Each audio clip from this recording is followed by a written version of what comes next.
Cancer test కేవలం 3000కే ఎలా పనిచేస్తుందంటే cancer ప్రస్తుతం చిన్న పెద్ద అని తేడా లేకుండా ప్రతి ఒక్కరికి వచ్చే వ్యాధి.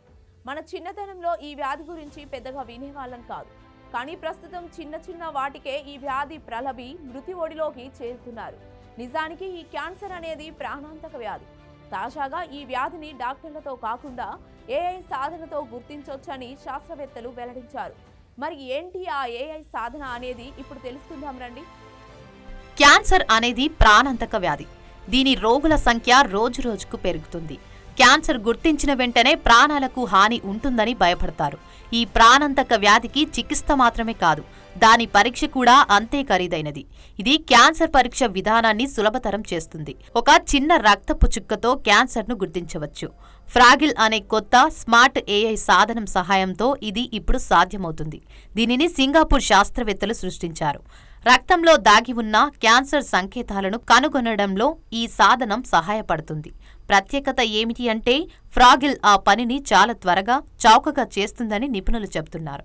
ఈ ప్రాణాంతకమైన క్యాన్సర్ వ్యాధిని ఫ్రాగిల్ అనే కొత్త స్మార్ట్ ఏఐ సాధనం సహాయంతో చిన్న రక్తపు చుక్కతో క్యాన్సర్ను గుర్తించవచ్చు. రక్తంలో దాగి ఉన్న క్యాన్సర్ సంకేతాలను 100 మందికి పైగా క్యాన్సర్ రోగులపై సింగపూర్ శాస్త్రవేత్తలు పరిశోధన చేశారు. మనలోని శరీర భాగాల్లో డిఎన్ఏ ఉంటుందని తెలుసు. అందులో భాగమైన రక్తంలో చిన్న చిన్న డిఎన్ఏ ముక్కలు ఉంటాయి. ఎవరికైనా క్యాన్సర్ ఉంటే సిటిడిఎన్ఏ అని పిలువబడే కొన్ని డిఎన్ఏ ముక్కలు కణితి కారణంగా రక్తంలోకి ప్రవేశిస్తాయి. ఫ్రాగిల్ వాటి పొడవును పరిశీలించి వాటిలో క్యాన్సర్ డిఎన్ఏ ఉందో లేదో గుర్తిస్తుంది. ఇది శాస్త్రవేత్తలు నీటిలో వైరస్ కోసం వెతకడం ద్వారా కోవిడ్ను ఎలా గుర్తించారో అదే విధంగా ఉంటుంది.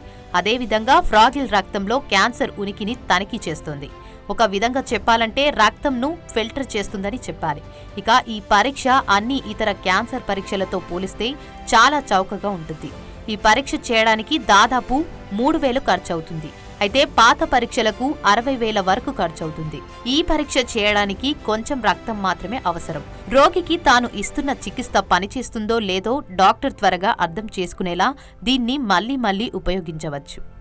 ఫ్రాగిల్ రోగులకు చాలా ప్రయోజనకరంగా ఉంటుంది. ఎందుకంటే ఇది చికిత్స ప్రభావవంతంగా ఉందో లేదో చూపిస్తుంది. దీనితో పాటు క్యాన్సర్ తిరిగి వస్తుందో లేదో కూడా సులభంగా చూడవచ్చు. రోగి ఎక్కువ ఖర్చు, నొప్పి లేకుండా క్రమం తప్పకుండా తనిఖీలు చేయించుకోవచ్చు. ఎక్కువ డబ్బు ఖర్చు చేయాల్సిన అవసరమూ లేదు. ప్రస్తుతం ఈ ఫ్రాగిల్ ఏఐ వ్యవస్థను సింగపూర్లో ఉపయోగిస్తున్నారు. ఓ నివేదికల ప్రకారం సింగపూర్లో ప్రతి 2 నెలలకు 100 మందికి పైగా క్యాన్సర్ రోగులపై దీనిని ఉపయోగిస్తున్నారు. సిటిడిఎన్ఏ ఎలా మారుతుందో, రోగుల శరీరాలు చికిత్సను ఎలా స్పందిస్తున్నాయో చూడటానికి వైద్యులు ప్రస్తుతం ఈ పరీక్షలను పరిశీలిస్తున్నారు. భవిష్యత్తులో అన్ని ఆసుపత్రులలో ఈ ఏఐ సాధనాన్ని ఉపయోగించాలని పరిశోధకులు కోరుకుంటున్నారు. తద్వారా రోగులు మరింత మెరుగ్గా చికిత్స పొందగలరు. ఇది చికిత్సను చౌకగా, సులభతరం చేస్తుంది. ఇది ప్రపంచవ్యాప్తంగా క్యాన్సర్ రోగులకు సహాయపడుతుందని నిపుణులు చెబుతున్నారు. ఇక రేపు వైద్య వ్యవస్థలోకి ఏఐ టెక్నాలజీ వచ్చి అవే ఆపరేషన్ సైతం చేసేస్తాయి అనడంలో ఎటువంటి అనుమానం లేదు. ఇప్పటికే చాలా దేశాల్లో రోబోలే మనుషులకు వైద్య పరీక్షలు చేస్తున్నాయి.